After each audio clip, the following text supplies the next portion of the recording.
Bueno, una vez más, un clásico de Cascos Azules, un honor especial tener a un especialista, a Federico Bauhage. Nunca lo voy a pronunciar bien, así que él ya lo sabe. Está 90% bien. Bueno, él es licenciado, profesor superior en Ciencias Políticas, licenciado también eh, como es cientista político de la UCA, maestrando en Defensa Nacional de la UNDEF y profesor de Relaciones Internacionales también en la UCA. Ha realizado el curso de posgrado de Defensa Nacional e Inteligencia Estratégica y se desempeña como secretario de redacción del ICIAE, el Instituto de Seguridad Internacional y Asuntos Estratégicos del CARI. Así que bienvenido, Fede, un honor tenerte. Y bueno, nos metemos un poco en Ucrania-Rusia, el conflicto en desarrollo, ¿te parece? Sí. Eh, yo tengo acá una pregunta hecha en difícil.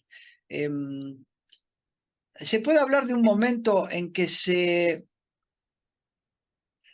yo hablo de la rusinificación o la rusianización de Crimea, del Donbass, de toda la cuenca del Donetsk? ¿Hubo un momento en que eso dejó de ser ucraniano para ser ruso? ¿Hay algo de eso? ¿O siempre fue ucraniano o siempre fue ruso? ¿O cómo fue esa evolución? A ver, es complicado. Lo que conocemos hoy como el Donbass y Crimea son dos cosas distintas. ¿Sí? Para los lectores, perdón, los oyentes que por ahí no tengan el mapa en la cabeza, el Donbass es la cuenca se llama cuenca del Donetsk, que es la parte oriental de Ucrania, ¿sí? Que vamos contra la frontera, lo que actualmente es la frontera rusa, y Crimea abajo es la península. ¿Sí? Estas áreas históricamente pasaron por muchas manos, ¿sí? A lo largo de los siglos, ¿sí? No se puede decir que no fueron siempre rusas, siempre ucranianas, ¿sí? O sea, estos son, vamos a decir, lugares donde la frontera siempre fue muy fluida y las identidades nacionales estaban en constante formación y reemplazo, ¿sí? Esos territorios son parte de Rusia desde fines del siglo XVIII, ¿sí? O sea, formalmente parte del Estado ruso. ¿Por qué? Porque ahí es cuando Rusia lo conquista o lo anexa, ¿sí? En 1774, el Imperio Otomano, digamos, es derrotado por Rusia, este momento gobernado por Catalina de Grande, y había un estado ahí que era el Kanato de Crimea, ¿sí? Que era un estado vasallo del Imperio Otomano, que primero se lo neutraliza, se le garantiza una independencia, y después Rusia lo termina anexando unos 10 años después, no me acuerdo el año exacto, ¿sí? A partir de ahí, o sea, se anexa, o sea, Crimea, el Donbass, todos esos territorios que Catalina empieza a llamar Nueva Rusia, ¿sí? Fue un proyecto de expansión colonizadora, no muy distinto. Vos pensás en qué siglo estamos, siglo XVIII, estamos hablando de un siglo, mismo siglo antes estamos hablando en América de Nueva España, Nueva Francia, Nueva Inglaterra, ¿sí? De hecho, el término Nueva Inglaterra todavía se usa para una parte de Estados Unidos, ¿sí? Y ahí es donde Rusia empieza a promover la colonización a gran escala de ese territorio. Como era un territorio medio fronterizo y una gran parte estaba despoblado, en particular lo que es la parte del Donbass, estaba en términos comparativos despoblado. O sea, a lo largo de los últimos siglos, es una comparación para un poco inexacta, pero es compararlo un poco con la frontera, lo que llamábamos el desierto en Argentina. ¿Sí? O sea, históricamente la relación de Rusia con el Kanato de Crimea había sido muy hostil. ¿Por qué? Porque los tártaros que allí vivían hacían incursiones recurrentes dentro de las estepas rusas para buscar esclavos, que después vendían al imperio otomano.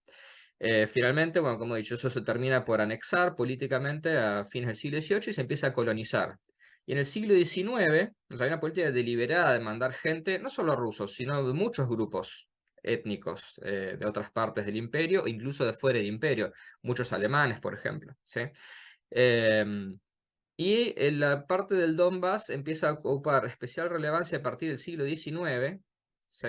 ¿Por qué? Porque hay minas de carbón ahí, ¿sí? Entonces, y muchos de los rusos que allí emigran se establecen, según entiendo, principalmente en las, digamos, en las ciudades o en los centros industriales, ¿sí? No tanto en las regiones agrícolas, ¿sí? Pero decir que hay una identidad concreta, particular en esta región, es, antes de esta época, es un poco, vamos a decir, es materia de debate para historiadores, porque hay un flujo muy grande de pueblos que van y vienen y son desplazados, ¿sí? Así que, pero bueno, la presencia rusa ahí lleva, digamos, de manera bastante firme, más de 200 años, diría. Y mucha de la gente que vive ahí hasta el día de hoy se consideran rusos o con simpatías prorrusas, ¿sí? Vos mirá, esto es un poquito uno de los mitos que suelo señalar cuando hablamos de Ucrania, es que Ucrania no es un país radicalmente distinto de Rusia, ¿sí? La frontera actual de Ucrania no es necesariamente la frontera más natural si quieres regirte por límites culturales o lingüísticos. Y si te fijas, antes de todo este problema, antes de 2014, por ejemplo, uno de los mapas, después te lo voy a pasar si lo quieres proyectar, insertar en el video, mirar el mapa. ¿Puedo compartir acá el video? Una imagen. Estás silenciado, Toro. Sí, probemos, adelante. A ver, vamos a ver si puedo mostrar una imagen. Esta, a ver, igual está, es fácil de encontrar porque está en Wikipedia la imagen. Es el porcentaje de votos, el porcentaje de la distribución del voto para la elección de Víctor Yanukovych. Perfecto. Bueno, esta es la distribución de voto de la elección de Víctor Yanukovych versus Yulia Timoshenko. Víctor Yanukovych es el candidato más prorruso y es el que después va a caer en la revolución o golpe de Estado, como quieras llamarlo, de 2014, conocido como el Maidán. Ves que acá todas las zonas que están marcadas en azul son las zonas que tradicionalmente son más prorrusas de Ucrania y corresponde geográficamente más o menos a la región que conoceríamos como Nueva Rusia o Novorossiya, ¿sí? Esto es importante, ¿por qué? Porque en las ambiciones por ahí más maximalistas de Rusia, la idea sería incorporar todo lo posible de estas regiones pintadas en azul, ¿sí? Tenés acá Donetsk y Luhansk, que son lo que conocemos como el Donbass, ¿sí? Acá abajo Crimea, y después tenés varios oblasts más. Acá tenés la región de Zaporizhia y de Kherson, ¿sí? Estas cuatro oblasts desde el punto de vista de Rusia, ellos ya los han anexado, vía referéndum, legítimo, ilegítimo, podemos discutirlo, pero ya los consideran, Moscú ya los considera como territorio propio, ¿sí? Pero seguramente querrán anexar más cosas, por ejemplo, Mykolaiv de este lado, Odessa acá abajo, Kharkiv acá arriba, y Dnipropetrovsk que está por acá. ¿Se entiende? Te interrumpo, es terriblemente elocuente el mapa para cuando estemos mostrando esto y alguien no pueda verlo. eh, Cómo marca la diferencia, prácticamente es todo el oriente, todo el sur este es azul en los colores prorrusos y todo el oriente, por así decirlo, y el norte, pareciera como que la pugna que hoy se manifiesta a través de las armas está siguiendo este cuadro. Es como que se está clarificando o se está eh, se está sincerando, digamos, la identificación de unos y otros, ¿no? Sí, y si te fijas acá lo que está pintado en violeta, va en rosa, distintos tonos de rosa, fucsia, acá es donde la zona, digamos, es la zona más pro-ucraniana, si se quiere, donde la gente sostiene mayoritariamente una identidad étnico-cultural más distinta de la rusa, por más que es muy relacionada, ¿no? O sea, podemos hablar como de nosotros y los brasileños, ¿sí? Suficientemente parecidos, pero suficientemente distintos, pero bueno, en este caso con un nivel de hostilidad que con Brasil, fuera de temas futbolísticos por lo menos, no tenemos. Y acá en el oeste más profundo, acá es la zona más, el núcleo duro del nacionalismo ucraniano, son las regiones de Galicia y Volinia. Ahora, una cosa interesante para señalar, en realidad es que todas estas regiones, y esto es importante para lo que vamos a hablar ahora sobre el curso de la guerra, estas regiones son económicamente menos desarrolladas y tienen menor densidad poblacional. las zonas más industrializadas, más urbanas, más ricas, gran parte del PBI de Ucrania, venía de estas zonas, ¿sí? Que son zonas que ahora están o bajo control ruso o disputadas y destruidas. Si me permitís 2 minutos, voy a dar un pequeño ejemplo para que la gente tenga una idea un poco más, vamos a decir, pueda identificar un poco mejor la raíz del conflicto acá. ¿Sí? Pues yo decía hace un rato, las fronteras de Ucrania no necesariamente son las fronteras más naturales para ese país. ¿Sí? En realidad, las fronteras actuales de Ucrania son resultado de la desintegración de la Unión Soviética. Sí, pero no existían antes, no es que Ucrania existió antes como tal, fue absorbida y después volvió a aparecer de manera independiente. Si quieren tener una idea más o menos, yo a mis alumnos les doy el ejemplo siguiente. Imagínense que hace 200 años hubiera habido una gran guerra sudamericana y Brasil hubiera conquistado Argentina, Bolivia, Paraguay, Uruguay, ¿sí? Venezuela, en un gran estado en un gran imperio sudamericano, ¿sí?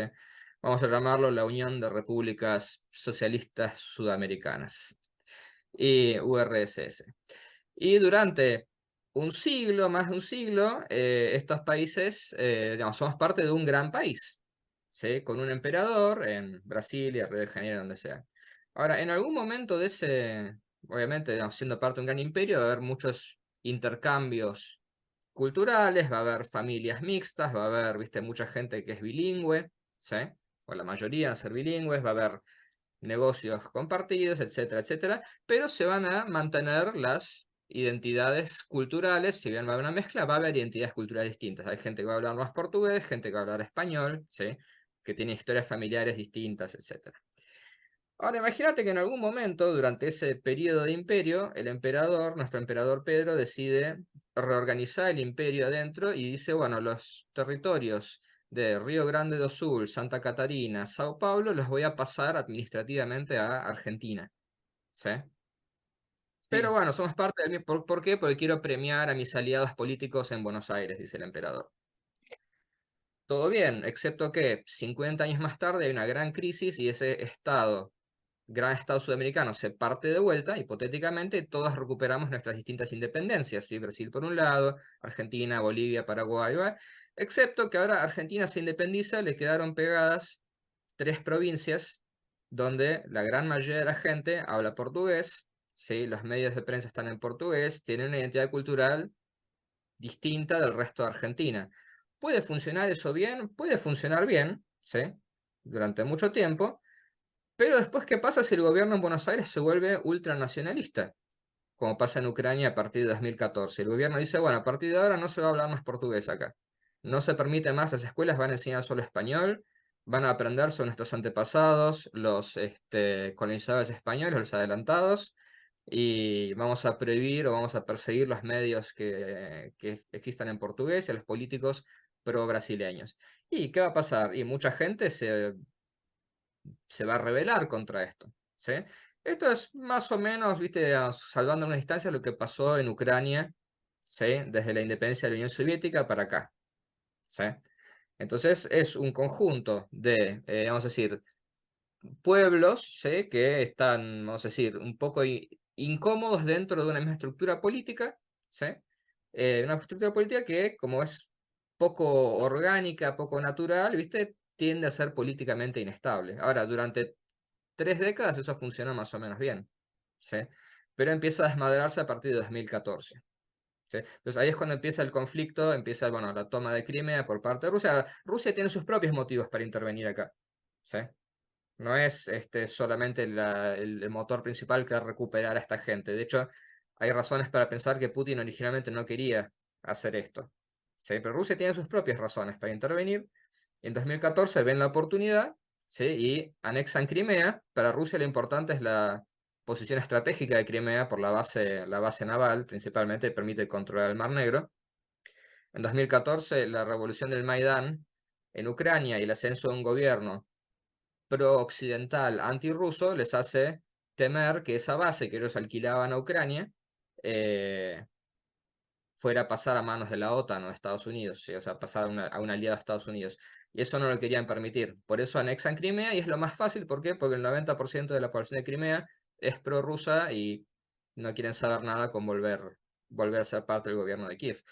Te tiro un dato de color, algo que mucha gente por ahí no toma nota o no se repite, es que muchas unidades militares, especialmente en Crimea, que parte de las Fuerzas Armadas de Ucrania, se pasaron de bando sin luchar. ¿Sí? Hay un barco, creo que, no sé si no fue el principal barco de la Marina ucraniana, volvió a puerto, a Ucrania, la tripulación renunció, el capitán y creo que 2/3 de tripulación renuncian y se pasan a la Marina rusa. ¿Sí? Tal es el nivel de identificación que tenían con Rusia. ¿Y esto sucede en qué oportunidad? ¿Ahora últimamente o en los inicios del conflicto? No, en 2014, los inicios. Ajá. En 2014, cuando estas regiones, Crimea, las regiones, bueno, Donetsk, Luhansk, las regiones más prorrusas, se empiezan a rebelar contra el gobierno de Kiev, pues desde el punto de vista de ellos, vos acordate el mapa que vimos recién, esas son las regiones donde el 90% de la gente votó a Yanukovych, Sí, sí.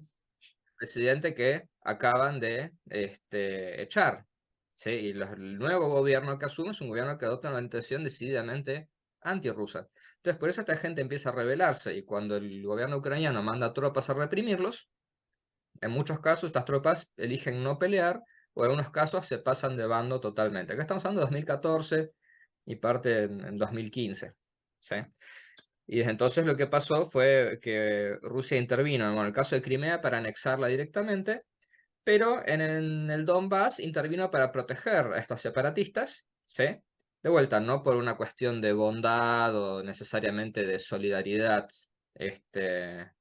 solidaridad cultural, sino porque le servía a Rusia mantener este conflicto, digamos acá, desestabilizando Ucrania. ¿Para qué? Para evitar que Ucrania se siguiera orientando hacia Occidente, hacia la Unión Europea, hacia la OTAN. ¿Sí?